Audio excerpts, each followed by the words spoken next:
Hey, Mike, how's it going? Doing well. Glad you got in. Why don't you go ahead and introduce yourself, and we'll start from there. Yeah, I'm Mike WANDZELL. Work at Agri-Valley. Been there for almost 2 years. I do the outside sales up and down the valley. Live in Merced right now. Moved there about a year ago. So split time between our Fresno office and our Merced office. And yeah, I mean, that's the job part of it. Other than that, I've got 3 kids and, Yeah. active and staying busy. Yeah, so you're a big company. Yes, we are definitely a big company. Yeah, I see your stuff. It's all around and everything. You've been in business since 1983. Now, you're in partners with a manufacturer? Is that true? Yes. So it's kind of, we're about 5 years ago, Agri-Valley was bought out by Jane Manufacturing. Yeah. And they've given us a lot of leeway. That's, Oh, yeah.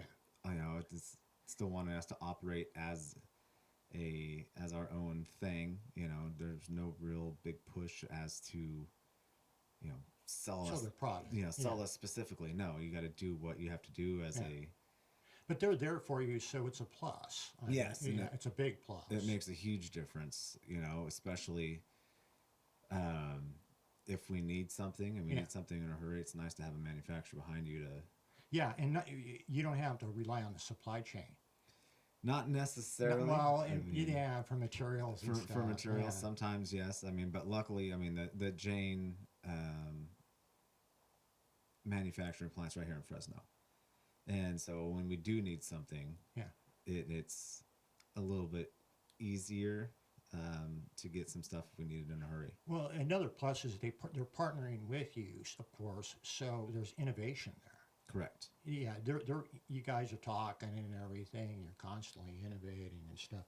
I went through your bio and stuff. You wear a lot of hats. Yes. Yeah, I mean a lot. Yes. Yeah. I mean, as Yeah, you're the everything guy. I used to be one of those. I know how it is. So I mean, your territory. I mean, your companies. It's from Bakersfield to Merced to Fireball to mountains. pretty, yeah. I mean, we try to stretch it as well.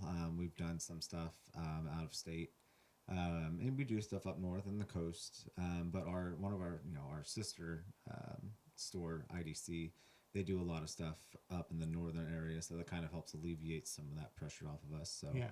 but we focus a lot mainly, here in the Central Valley where we started. Yeah, that's cool. So let's talk about. Well, you've got so many hats. Where do you want to start? I mean, you want to start with. I mean, I think the basic. I mean, we can start with the basic Yeah. part of what we do. I mean, my main job here is outside sales. So Right. my job is to keep a grower happy. Yeah. From start to finish of a project, or whether it be service. I Right. mean, that's kind of the big thing that we focus on, is that we pride ourselves on our service. We pride ourselves on how we have everything. We don't just come in and slap something together. We make sure that it looks good. We make Right. sure that if a grower does call, that we have someone that we can get available to go out and fix whatever issue that is. Right. And that's been something that's been a big part of this company since it started. Sure. Oh yeah. Service is the most important thing. That and price. Right. Okay. So you've got you do field monitoring and control. Now what's that? Yeah. So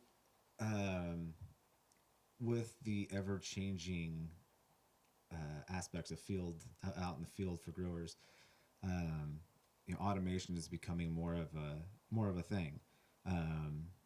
And through our parent company in Jane, they have a system that they use that can fully automate the field, whether it's turning your pump on and off, seeing Yeah. the flow of your field, checking your pressures, knowing how much your soil is getting as far as water intake. All of that's an important thing a grower needs to know, and it's easier to have it from one Right. aspect and one thing than rather than have it through one company here, one company there.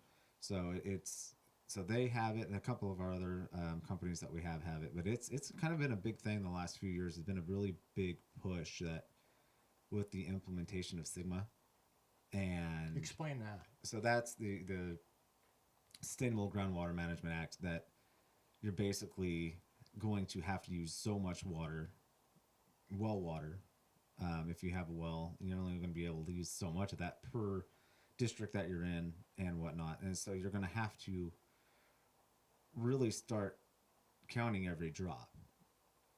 And if you go over that amount, there's going to be some sort of ramification from each GSA or GSP that you're in. And, you know, if it gets even worse, even the state, depending on what these rules and regulations are. And so with the automation and all that, we have the ability to help growers stay ahead of the game, because the government's doing the same thing. They're using their drones or whatever it is that they're using to know what the depth of what their fields are using, and being able to use the drones to figure out what their evapotranspiration is from the trees and what all that's going through. And so they can see that, so might as well have the grower have that same information of how much water they're applying and what's coming out, you know, whether they're using well water or if they're using canal water or any type of surface water. You got to know all this. You have to. Yeah. Yeah. It is a big thing now, and you're starting to see water districts get their act together and saying, hey, we're starting to get some funding. We want to help you out as growers. So you're starting to see this mold a lot faster, and a lot more of these growers want to be part of it now instead of have to deal with it in the future and be forced to do it. They want to have their say into what they get to use, you know, as far as being able to monitor how much water that they're using in their fields. Right. So you have to you have to install the monitoring equipment, train them Yes. how to use that monitoring equipment, Yes. and then constantly probably rehash it. Yeah, I mean, because there's always issues. Yeah. You know, or there's software things that happen that either out of your control, or, you know, I know at least on the Jane side with the Jane Logic system, they really value a grower's feedback. Yeah. You know, it's a pretty easy system to use once you figure it out, because you can customize it. But if a grower has, hey, I have this idea, they'll listen to it and say, okay, we'll have a lot of growers had this thought, or should we implement it? And so it's kind of it's always going to be growing, I think. I don't think automation is going to go away. No. I think it's going to be something that, I don't care if you're a first-time grower, you know, a farmer, rancher, whatever it is, to somebody that's been farming their, you know, 50, 60 years. I think they're coming to realize that it's either learn this or, you know, step aside, because get out it's of just, farming. it's just going to, there's a lot of positives out of it. It's going to help and benefit a grower a lot more when you're going on the automation side. Yeah. I mean, there's so many benefits for it, you know, to help one use less water, because in the old school way, you know, people would go and farm, and then on Friday they'd turn their pump on and let it run 48 hours. Yeah, and then didn't Sunday, matter how it was. Yeah, no, Sunday night, shut it off and do it again. And but that's kind of a thing of the past, and so you got to become more precise, whether you're doing drip or you're doing flood. Yeah. You know, and I'm a proponent of anyone that's wanting to do a drip system and they have flood existing, that you keep your flood, because there are going to be benefits to it. I mean, at least looking at what Sigma's been doing, and there, you know, and what these government agencies have been kind of spouting a little bit, is that it's good to have the flood system there for when you have the water to help recharge the ground. Right. And you know, they've been doing all these different studies for it. And so I think if you're able to say, hey, I flooded my field, this is how much I used, can I get a credit? Maybe that's something down the road too that can be. Yeah. You know, there's a lot that can be beneficial to the grower with this technology in the future. Yeah. What do you think the percentage of farmers using drip? Do you have any idea on that? It's a lot higher than what it used to be. It used to be, Sure. I think it used to be like 60%. It depends on where you're at. Northern California, you know, it's not San as Joaquin much. Valley. It's San Joaquin Valley. It's I would say 70 plus, probably maybe 80%. That's good. I think it's getting higher. Well, they had to get used to it, And learn, yeah. Yeah, I mean, and you got to look at 20 years ago too. I mean, you got a lot of these orchards that were planted, in the early 2000s that are now being ripped out, and most of those were in flood because there were no Yeah, real restrictions. restrictions, and so now they're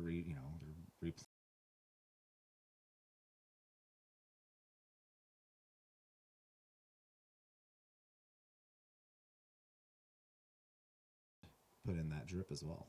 Yeah. Now, what is soil moisture monitoring? So soil moisture monitoring, that is basically a probe. There's all kinds of different manufacturers that we use Yeah. for different types of probes. Aerometer is one of them. That's kind of your basic one. It's basically what Aerometer has. They have a few different soil moisture probes. You put them down at different levels, 6, 12, 18, 24. You can go down 48 inches. And what it's doing, it's checking to make sure your system's running. It checks the air temperature. It checks if there's rain or not, and it checks basically when you are watering how far down you're needing to go down. So you're not going beyond your root zone, or if you need to push water down to leach.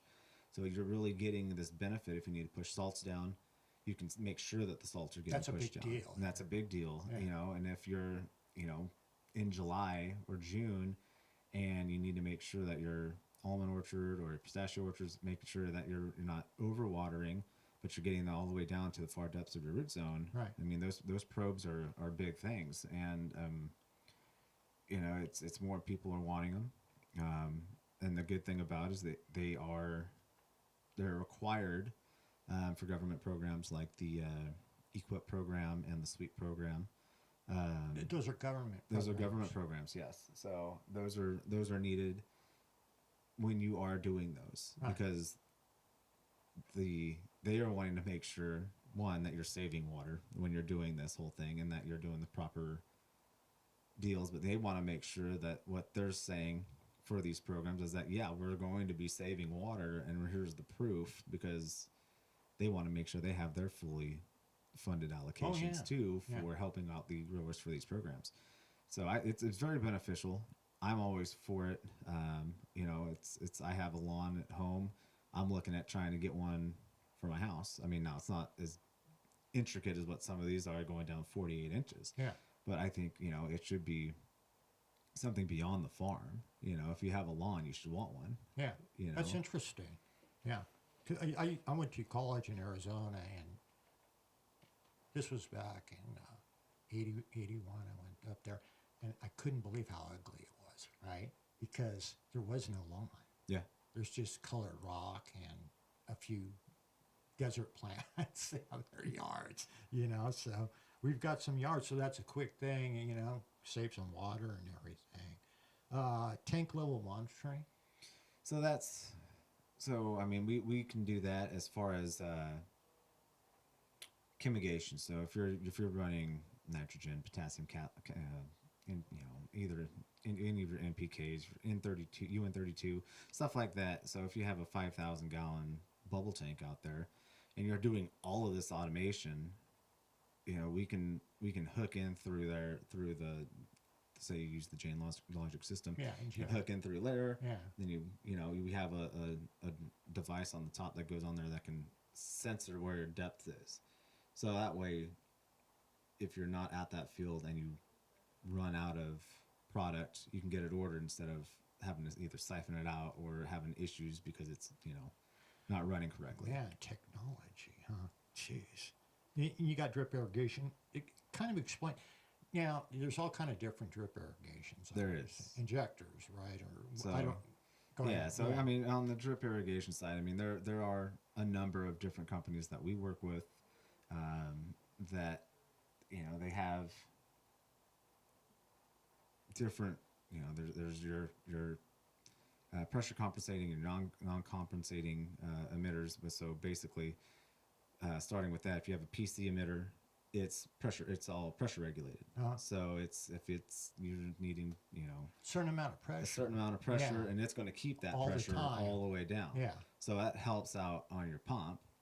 So if you're able to use that, that helps with keeping everything even. So if there's a surge in your well, if it pumps up a little bit more water, those little emitters can help regulate that. Where it's a little bit opposite with the non-compensating ones, which are the kind of the more older ones, which are still needed in some applications now and then, and some growers still do prefer them. But I mean, things are starting to change more to that pressure compensating, more control, and have that ability to, regulate and have more precision water hitting your crops. Yeah, you need a certain amount of PCI, I would imagine. Okay. Yeah, so PSI, yeah. Yeah. So I mean, when we design a field, we will have that field say you need this amount of water at this pressure, Right. in order for it to run effective. Now, do you have assist pumps if the pressure's too low? We can, yeah. Yeah. So if we needed to put a booster pump on there, Yeah. we can put a booster pump on there. There's a lot of different things. Some people maybe we can do it to maybe their pump is old. Yeah. And so maybe we can work at where we get them a newer pump. That way it's kind of giving them a better efficiency, where maybe a pump is only running like 70%, because it's 25 years old or 30 years old. Okay, we're going to get you kind of the same different pump, but now because it's newer and the trim is different and there's a whole bunch of different things that go into that, we can now get you at like an 85%. So now you're having water savings. It's also going to be helping you on your power bill too, because your pump's not going to be working as hard. So Right. there's a lot that goes into that. But I mean, yeah, there's a lot, because then if you wanted to do that and you want to go a little bit deeper, you can put a variable frequency drive on there. That will help control your pump. Okay. I'm understanding. So you put that on there. Yeah. Now it's also helping control that flow rate of what your pump is going to be. So if I need it to be at 40 psi, you have your stuff out in the field that's making sure that you're dropping 12 psi out at the field, and then it's at the pump where it needs that 40 psi. It's now making sure, okay, I need this many gallons at this, and it's constantly going up and down. That way, if there is a surge, it ramps down, it ramps up. It helps control that pump a lot more, and in the long run, it's going to help you on that PG&E bill. Yeah. Well, I would imagine the injectors. So you have sensors on the injectors? I don't know. You're saying like for chemicals or for? No, for water. For water, so we can put so through the flow meter we can see how much is coming through there. Yeah. So that will help monitor it. We can put some pressure transducers so we know what the pressure is coming out of the emitter line. Yeah. So we can do that as well.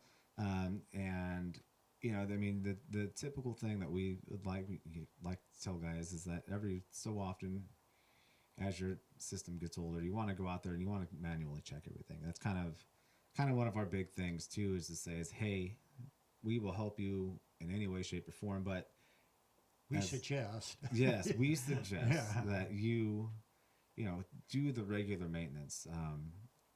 Go out there, check everything out, flush your systems. That's kind of an important thing. One, that helps your system from clogging, but two, it's like, if you didn't do your maintenance, or 1, 2, 3 times a year of flushing at least your systems and your flush valves at the ends where all your debris builds up, and you don't do that for 10 minutes per section, I would say that, of what you're cleaning out, you're gonna have buildup.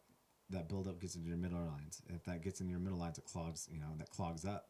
Oh, that's When that happens, then it becomes a bigger problem. Then you might have to do a shock treatment with, depending on what you're using, but you might have to do a shock treatment to clean out that system and blast all of that debris out, help blast it out of the emitter lines to help clean it up. I mean, and that costs money per acre. Now, some people want to do that because their water is that bad, but you want to really. I always tell you need to make sure you're being hyper focused on some of these things, because too, your drip line's also going to last longer. right. Most of these places have a warranty 5, 7, 10 years, depending on which manufacturer you go with. But you want it to last the lifetime of that field. If you're doing almonds, you want it to last 20 years. Oh, yeah. And the way to make it last longer is by looking at your drip line and going, okay, I need to do this on these. I haven't done this in 2 months. I want to make sure I have this. Let's go through this checklist of cleaning everything out, because then it's going to help keep your drip lines not from becoming brittle and rigid, and stay Right. young. Yeah.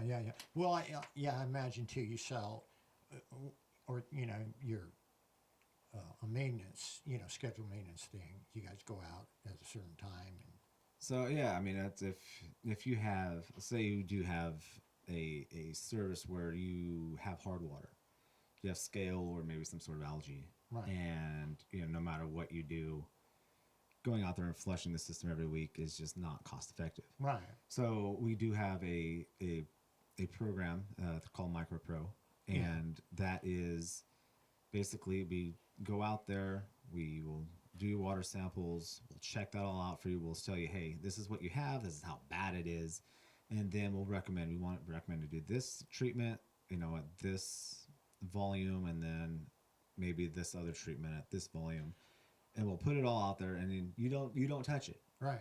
We bring the drum out there, you pay for the drum, and then the cool thing I like about this program is that then you leave it alone. We go out there every 2 weeks, we check it out, we mark it. We say we're halfway through the season and you run out of a drum. Right. Call you up, say, hey, you need a new drum. You Right. want one, yes or no? And you say yes, we swap it out. There's no work into it for the grower. Yeah. Because we want to make sure that their lines are clean. We don't want to have to run into a big... that's nasty. Yeah. So, so we want to make sure everything is up and up. And we really push for every grower, especially in, bad water areas and, some parts of the west side, some parts of the Kermit area, that water, it can eat pretty through, nasty. it can eat through metal, and, so you gotta kind of look into all those things. And so anything can help. And so, it's a great service that we have, and the guys that do it are phenomenal. Oh, I bet. Yeah, well trained. So, what do you think is the major contributor to blockage? Is it like brine, or is it? Most of the time, it's scale. It's calcium buildup. Yeah. Around here usually. Yeah, calcium is. Calcium is. Every once in a while, you'll have something that's more of maybe of an algae or something in there, or I've seen some stuff where there's too much oil in their pump when they're starting up, or beginning of the year. Your well's been sitting all winter, hasn't been running. There's a film of oil on top of the bottom of that well, and so whenever it starts, it sucks down and it pushes that oil out, and then it goes through that filter system, and that filter system usually is out of a sand silica, and it just crusts over that top layer, and it can't break through, and so now it's constantly back flushing constantly. And then you call us up and be like, well, I don't know what's going on. We'll go there. That's the first thing we're going to do. We're going to pop it open. Check your filter. We're going to check your filter. We're going to check your first couple inches, because that's usually where your issue is going to be, is within that first, I would say, half inch. Right. And that is kind of a big maintenance thing. We always pop open your filter stations.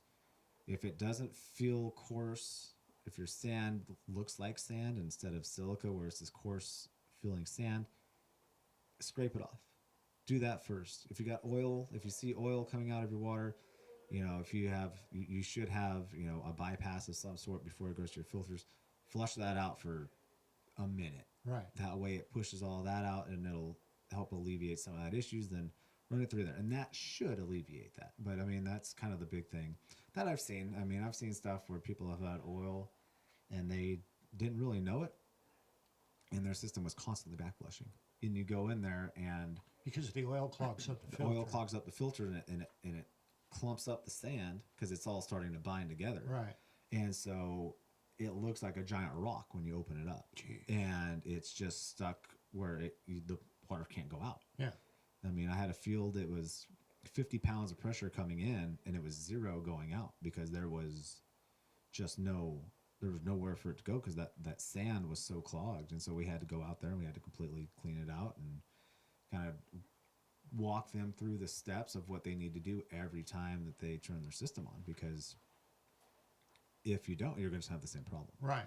And so you got to teach the grower, and you know, hopefully they remember. Yeah. You know, because it could be one person could be really good that's on the farm, the next person Yeah, they kind of walk through it and somebody else they don't yeah. do it right, and now you're back to square one again. Yeah. So, you know, it's learning that is a big thing, and it's been really you know, people that have had these issues, they've been really thankful for us to come out there and take the time, you know, and teach them, because I mean sometimes these growers, they come from a different line of learning how to do it. I mean, the Mon community, they're really catching on to doing filter stations and upgrading their water systems, and especially through the SWEET program. And it's important that, you know, where they've been farming the same way for a long time, now they're upgrading to a system that should be helping them a lot more. We need to tell them, okay, these are the little things you need to do that will make your system run for years. But just remember to do these little things, and your life will be a lot easier. Jeez, yeah, that's the catching on and hitting new levels and everything. So you rent, right? We do rental. Yes, we do rental. How does that work? So it's pretty simple. Is it like rent to buy? Or? No, well, I mean we have done that, but we are strictly out for just the rental. You know, your tomatoes. You know, we need to sprinkle your tomatoes, and we'll go out. We have either aluminum pipe, we have the Certiset pipe that is the yellow mines, the yellow, more you see it more in the Salinas Valley. Starting to catch on more a little bit here, but that stuff is amazing. Yeah. No leaks, and it helps really well with pressure. You can run it over. I mean, it's great stuff. So when the season's done, you just pick up your equipment? And Pretty much, yeah. Yeah. So we do a rental, you know, we do a rental of, I need it for 4 months for my tomato season or my onion season or whatever the crop is, and we'll figure it out. We'll go out, we'll assess how many gallons a minute you are, what size pipe you need, you know, your runs. We'll do all these little things. We'll build it, and then we'll say, okay, it's going to cost you this much a month for this many months. Boom, put it out there. We'll go out. We can help install it. We can help change field. It's a pretty big operation for the guys that are out there. Yeah. And they run it really, really efficiently. I bet. So they're all over. I'll call them like, hey, I need this. They're like, all right, well, you got to wait a couple days because we're middle of the season. It's okay, unless there's an absolute emergency. But yeah. Now is that for does the demographics, is that smaller ranches mostly? No. Or big ones too? Big ones. I mean, I was working on one this year, a tomato field out in Mendota. It was going to be, I forget, it was like 200 acres or something like that. And so we've done 65 acres. I mean, there's people that just use our rental just to move water. Yeah. You know, from one place to another, from one field to another. So yeah, you really have to know a lot. Yeah, there's a lot. I mean, people just think you put stick some pipe together and the water will move out. But I mean, it doesn't take much to blow an aluminum pipe out. And that's bad. Yeah. Doesn't take much to do that. And, you know, and there's a lot of pressure. Water can be dangerous if you, pressurize it and you do it without the right thinking. Right. Because it can, if it blows something up, it could be pretty bad. I mean, there's a lot of risk that goes into it. I mean, not really, because we know what we're doing, but I mean, if somebody's monkeying around, exactly, with the thing. Yeah, if somebody doesn't close the right thing or does something, I mean, you got to really be conscious of what you're doing. Yeah. So and you also install pumps, right? Yeah, so we do pumps. So basically, at Agri-Valley, we do everything but drill wells. And so, we'll put in pumps. We'll help with the PG&E portion of it if they need to upgrade their power or if they have nothing out there. We'll help do the whole PG&E application process, help them, make sure they get all their approvals, go through. We can install if they need power poles, any lines to help with the PG&E process of what they need, work together with them and make sure everything's up to code. And then we can set the pumps and get it all wired up and get them get them water out to the field. Yeah. So let's talk all about this government stuff because you're involved in that. Yes, very much. Yeah, yeah, and I know that's part of one of your hats you wear. Yes. That's out of all this technical stuff. Correct. You know, so go on. Yes, I mean there's a few programs that are out. I know there's a couple of new ones. I think that Governor Newsom has started for the upcoming fiscal year. I haven't researched those a whole lot, but the two that I'm really equipped with, the first is the NRCS Equip program, and that is basically a cost share. So they will pay so much per acre, depending on what you're doing. So if you're putting in an almond orchard, and you're doing you have to meet these certain standards to the program, and you have to apply, go through all that, and go through it, make sure someone do it. They got to approve the designs, and then they'll tell you, okay, you're going to get this much back at the end of the program, and then you get, you basically will go through that, and so that takes a while. Last I checked, the last application period that was in, when I checked in the end of September, those projects were more than likely going to be able to be constructed in July of 2023. So that's how far out they are. And it's not because of... You mean that's when you get the check? No, that's when you can actually do the project. Okay, so... Yeah, so you're not even getting the check yet. Okay, let me go back. So how long does the process take you were talking about before? Right now, it's 4 to 6 months. So if I turn in a project now...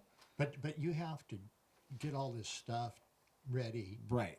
To do. So now, how long does that take? Not that long. I mean, if a grower were to call me today, right, and they go, "Hey, I got a field. I want to design." It's okay. So we'll check it out, get all of the parameters of everything they need. We'll take it to our engineers. Yeah, okay, this is an NRCS project. Follow the guidelines. So they'll go through. We'll go through. They'll put it all together. I'll meet with the grower. Hey, this look good. Okay, put a quote together. Hand it off to them. They can take it to NRCS office, do their magic, then they sit and wait, because then it has to be reviewed, and there's so many projects ahead of them, and there's only so many people in the equip office to look at things. They have a shortage of people right now, and so they are, going through one at a time. You got to talk with the grower, make sure that everything looks right, and so there's a lot of stuff that goes with it. And then when the funding is available, and once they go through the scoring, and if they pass that scoring, they get the funding, then, hey, they say, okay, you can start this date. And then they have so many months to get it within that scope of project to start. Jeez. And then once it's done, we do 2 approvals, one underground, one above ground. And then once it's done, they will get their check and pay. So, I mean, they can pay us whenever. I mean, if they want to pay so much up front. I think you can get so much paid beforehand. I forget what that number is, but you can get so much as a prepayment that kind of help with if you need to make any deposit billing or anything like that. All right. Huh. But that's the NRCS one. The sweep, I've been heavily involved with. I've been into several meetings. It's a very good program. It's like a grant. It is, you've got to go through. It's kind of like the same thing as the NRCS Equip program, but it's fully funded. The SWEEP program will pay for everything for that program, but there's a lot of paperwork that goes into it. There's a lot of details. Right. You need a lot more than just a design and a quote. You need to have a year's worth of PG&E bills. You need to have there's extra forms that you need. You need to show what type of ground layout you have. You need to know where your section, township, and range is on this field. You need to show your water savings. You need to show your greenhouse gas savings. You need to show a design. You need to show if you're doing any improvements like solar, like if you're going to put that in, like you got to show that as well. So anything you're going to be involved with this project, whether what field it is, I mean, you got to have it all put together. Right.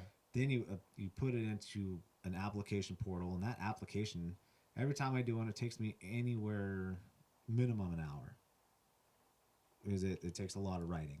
And there's a lot of redundancies in it, but they do it to make sure. They must be on a point system. And it is. Yeah. Yeah. So they have a Just grading sounds system. Last year's was based out of 50 points. And last year was a little bit different. They did it as first come, first serve. So if you had it in quickly and you were on it and you got the points, then you got funded. In the past, they did it, okay, you have until this date, and then we will do the point rating starting at 50 points. Whoever gets that, and then 49, 48, 47, all the way until the running runs out. So you manage that process as well. Yes, I'll help with doing all that. You got a lot of things to do. Yeah, it's fun. I don't mind doing it. It keeps me busy. No, that's you know, good. Time goes by quick. Everything's good, you know. Yeah, as long as you make everybody happy, everything's good, you know. Yeah, it sounds like this is a lot more technical than what people think. Yeah, the irrigation side, it is, and it's fun. It can be stressful. Oh yeah, people they're demanding. Yeah, they, I mean, right now, fix it now. Yeah, I mean, and Yeah, I've been there. I don't blame them. Yeah. You know, I mean, especially if there's a problem. You know, you gotta accommodate everyone as fast as possible, and you have to do a lot of. Well, you have emergency service. You got to do some internal phone calls sometimes. And, hey, I need you to do me a favor. You know, I need this guy. He has this problem. Like, it needs to be fixed now. So, you know, we'll fix that. And I mean, and I have the capabilities of fixing some of the more minor things, especially on filter stations and whatnot. Yeah, you go out there popping. You know, and be able to focus on those and work on those types of things. You know, small electrical stuff. But I mean, if it's something big, I mean, I'll call the right guy and be like, "Hey, I need you. Yeah. Can you fit in tomorrow?" Yeah. Like, you call them technicians. Yeah. Oh yeah. We have service technicians. Yeah. You know, electrical technicians. You know, we've got the full gamut of people and lots of experience. Lots of experience. I mean, we've had guys there that have been there for 30 years. Yes. Yeah. What's such a good company if you can work? You got a service manager. We have supervisors, foremen. We've got everybody. If you have a problem, or if I have a problem that I don't understand, somebody within that building has done it before and can answer it for me. And that's what I like about working there so much, because I have that ability to go and talk to somebody and be like, "Hey, have you had this happen before?" Like, "Oh yeah." I'm like, "What did you do?" Yeah. No, that's good. So. That's really good. I mean, yeah, if you don't know, ask. Yeah, you can only get, I don't know. Right. Next guy, you know. Yeah, so you're involved. I mean, how much of your time is based on that? On just asking people? No, on the laws and all this putting together on the sweep stuff? Yeah. People are always asking me about sweep. Yeah. And so, I mean, it's when it becomes the sweep season, it's a lot more. Yeah. We're getting the problem right now with this current year. Yeah, you're going to get flooded. It's already started. Yeah. And I have a list of people that are on my board at work, of people I need to make sure I call up, catch up on. Yeah, you're a customer. But the problem right now is that I don't know when it's going to start. They don't have a date yet. They're trying. So this is all new. Well, this isn't new. But every year, it changes. Usually it's right around November. Whenever they open it up, they have $110 million for this budget year, and I don't know how they're going to break it up. I went to a meeting, was it last week? I think it was last week, and they are thinking of changing the way that the process works. And a lot of people that were on that call did not like it. And so right now they're going through the comments, they're going through all of this to figure out what they're doing for the next round of the sweep program. I personally like the old way. You know, I don't like the first come first serve, because the smaller growers, I feel, get left out. Mm-hmm. Because the bigger growers have somebody within their disposal to help do that. And you know, the people at the CDFA that help with putting these programs together, if they can't get it through me, they go to the CDFA and they do all the inspections, they help get all the payments, they do all these things, and you know, they can get I mean, they're not just in charge of sweep; they're in charge of other, programs as well, like the Healthy Soils program that they're trying to do, and then whatever else that they have. Yeah. Plus, check in on all the past sweep Jeez. recipients as well. So they're busy as well, trying to make sure. So it's good to not have that first come first serve basis based on at least on my own opinion. Right. That way, everyone has a fair chance. Everyone can get graded, and not just say, "Oh, well, you didn't make it by November 3rd. All the money's ran out, even though it was supposed to go until January 2nd." You know what I'm saying? So, yeah. Of course. Yeah. But it's a great program, and Now, when you say 110 million, is that for like all of California? yeah, Or- so it's okay. strictly California. Strictly California. Then they'll break it down. My guess is that they're going to do 2 rounds. So they'll do a first round probably for this fall, and then a second round this spring. They might do it the old way for the fall, and then trial the new way in the spring. Who knows? I never know. And so usually we'll get a breakdown of what the requirements will be. There's always little slight changes here and there of what they're going to do, and you kind of read it down, then you break it down to all your growers. Okay, you want to do this still? Yes. Okay, let's go. And then you just go to each grower as fast as you can. Say, I need X, Y, and Z from you. I'll design. When you get X, Y, and Z, we'll finish. I'll write it. Yeah, and but, put it but out. you're following up with all this stuff that you're not getting. Yeah. That's part of your deal, your hat too, Yeah. that you're wearing. Yeah, that's tough. Yeah, and I may not. I Yeah. mean, and you do it, and I may not get it. But the good thing about it is that the sweep program comes next year, and if the grower says I can wait again, then you just reapply. So you this- already have yeah. all the work done. Yeah, that's a yearly thing. Yeah, it's just normal now. Right. It's here you go. Yeah, that's great. Yeah, now did you go through training yourself? Yes. Yeah. So I mean, I personally like to do like all the stuff that the PCA guys do. Go to all those certification classes. I was just at one this morning and learning, the different certifications that are going on and the more regulations that are coming on the on pesticides and kind of figuring out, what the growers are going through. Right. Because it gives me something else to talk about besides what are you doing with your irrigation system. Right. And so, I try to stay highly that's involved, smart. and then we do trainings with our manufacturers of everything, flow meters, whether it be filter stations, drip systems. I mean, we work with everybody to kind of stay up to date with their latest technology and how everything works. Yeah. So what isn't it like a pump per every 40 acres? Is that the spec?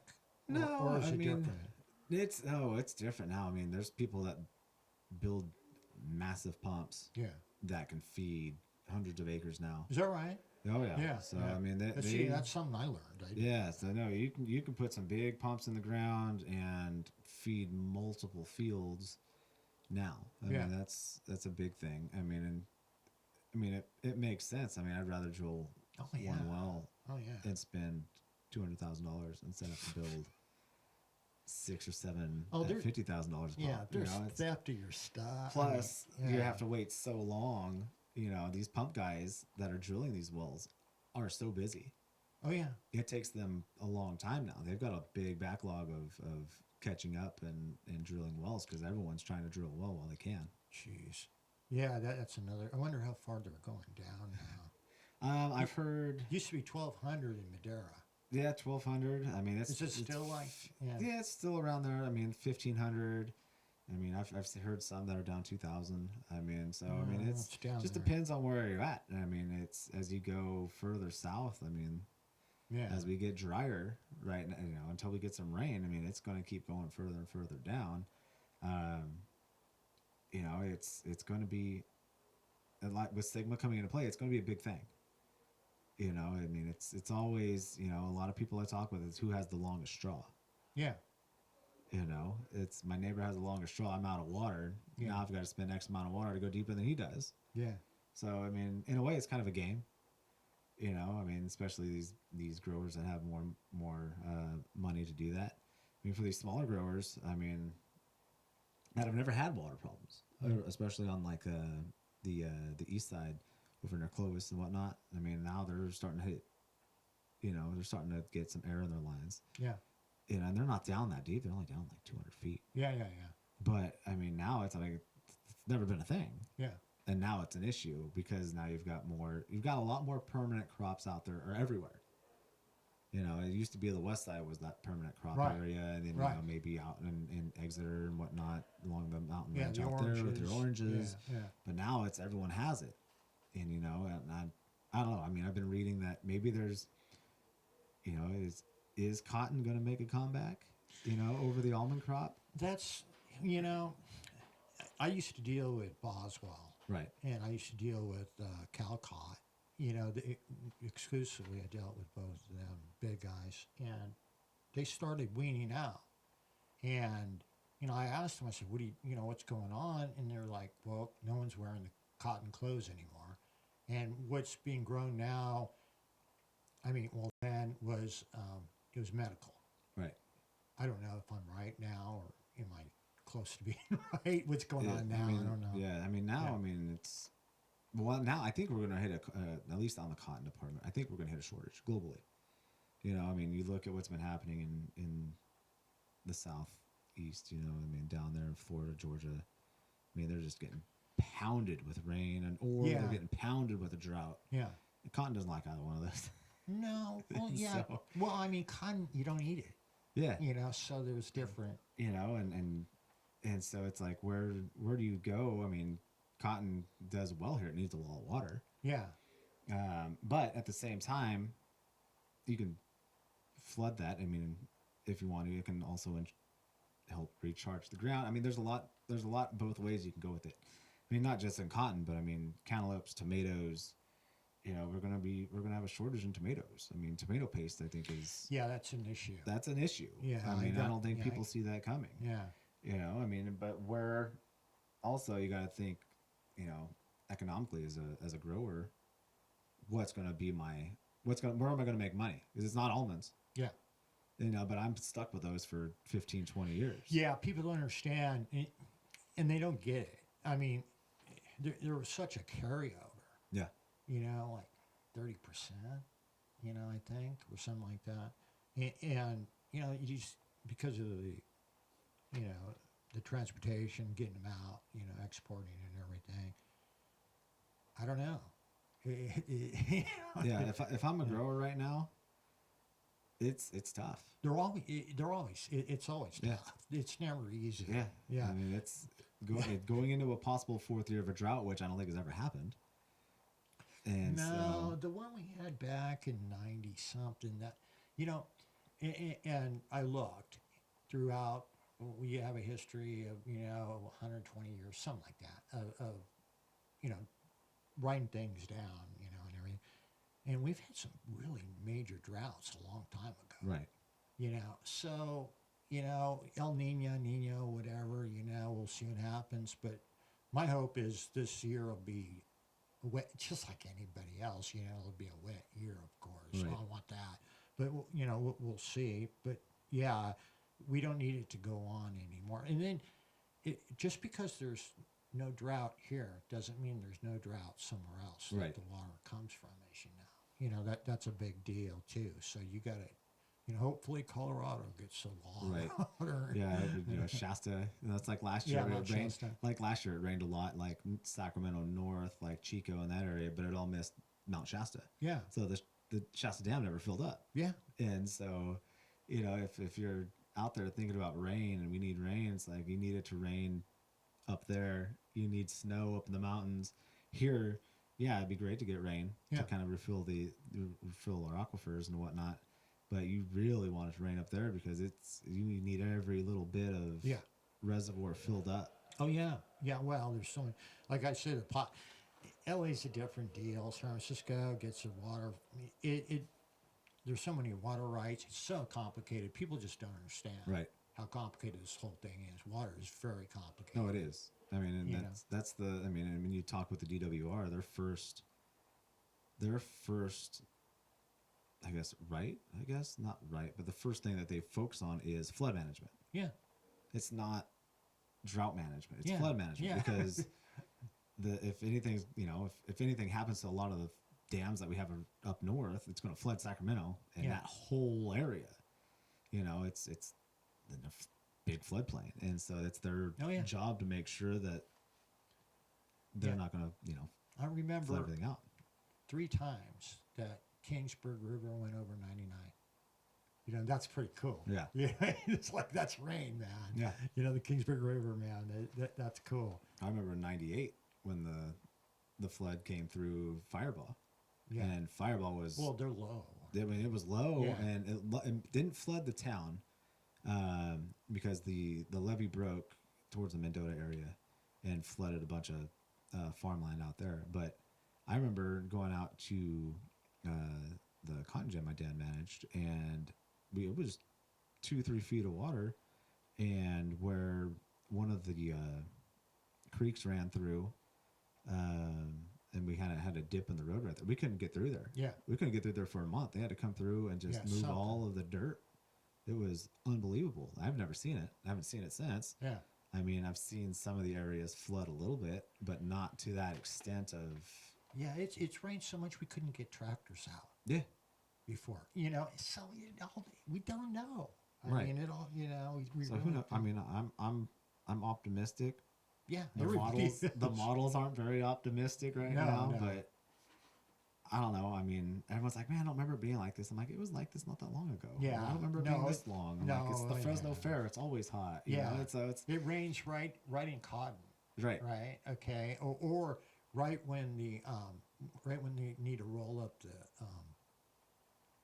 raisins. Yeah. It's Yeah. That's like I talked to growers today. They're like, there's a 30% chance of rain. That's going to slow me down. Like, Yeah. you know, it always comes and goes this time of the year. I mean, you just hope that right around Thanksgiving it starts to rain. yeah, when it's cold. Yeah. That's when we need rain. See, people don't understand. Yeah. I mean, people think they drive up to the store and they just get food, and it's like, man, you wouldn't believe how many people touch that food before it gets to you, when you can just drive your car and get out of your air conditioning, go get your food and go Right. home. You know, it changes greatly. There's a lot going on. You know, you just got to put a seed in the ground and put some water in it and it grows. And it's like, dude, you have no clue. I wish it were that easy. Trust me, Yeah, my yeah, little, so- my little garden at home would be a lot better than what it was. You know, the Like, farmers make billions of dollars. And it's like, well, you know, we'll talk about that too. So, you know, it's a, but, you know, what was it?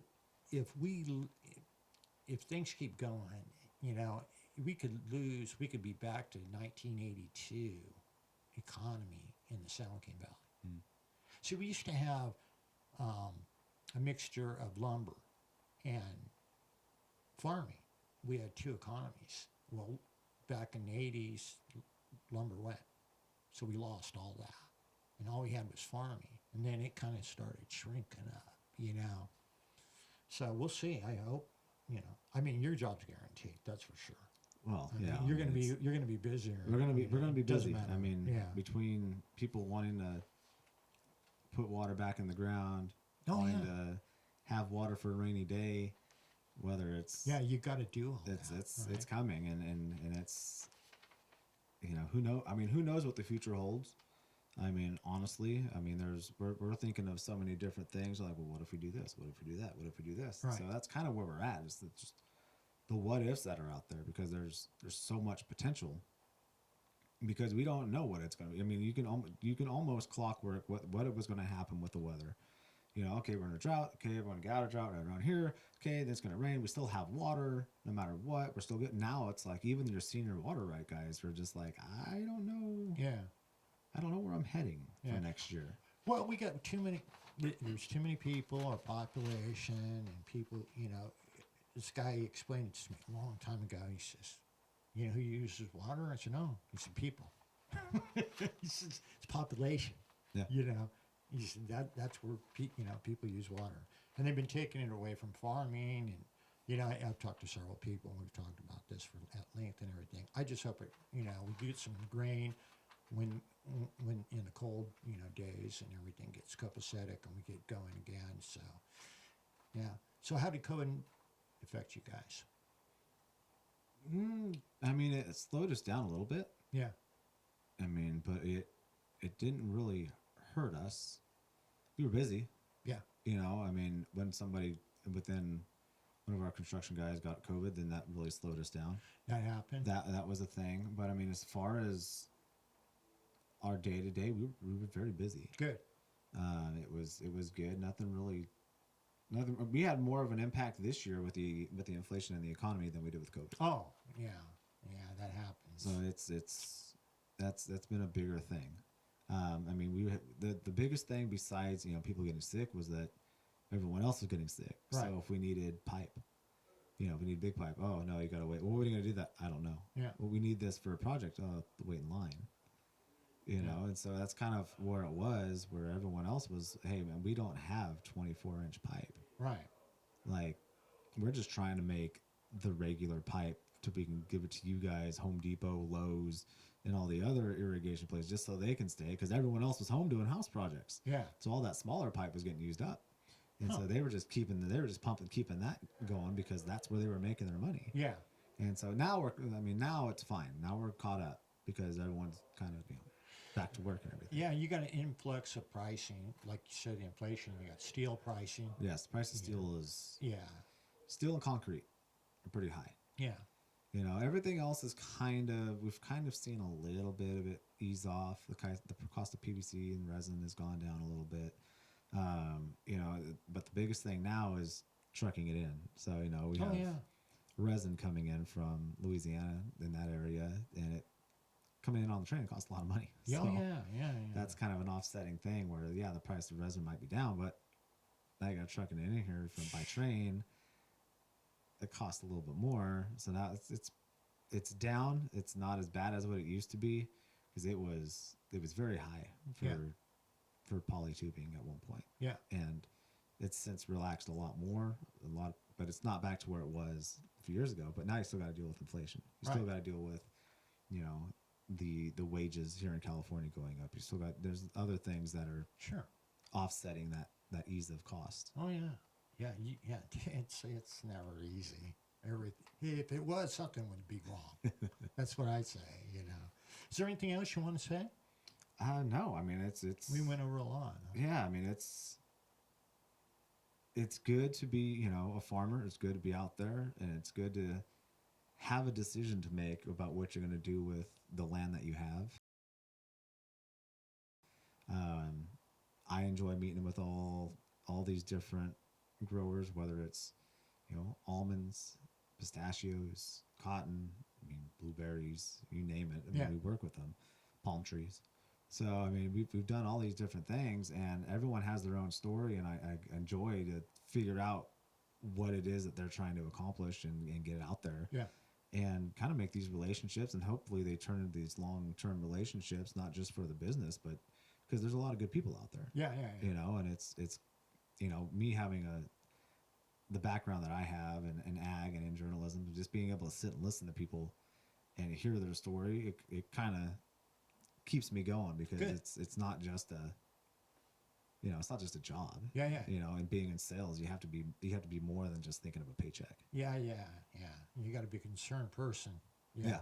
And so I enjoy it a whole lot, and I look forward to continue on doing this. I mean, for a long time. Good for you. What I'll do is I'll list all your information and everything, and it's been a pleasure talking to you, and I learned a few things. Yeah. Well, no, thanks for having me on. I mean, anytime. It's always fun to come out and, you know, get out of my little hole and come out and talk. Yeah, and spread your wings. Yep, and talk to more people and kind of educate whenever I can. All righty. Well, you have a good one. Yes, you too. Thanks. Bye-bye. Cool, dude.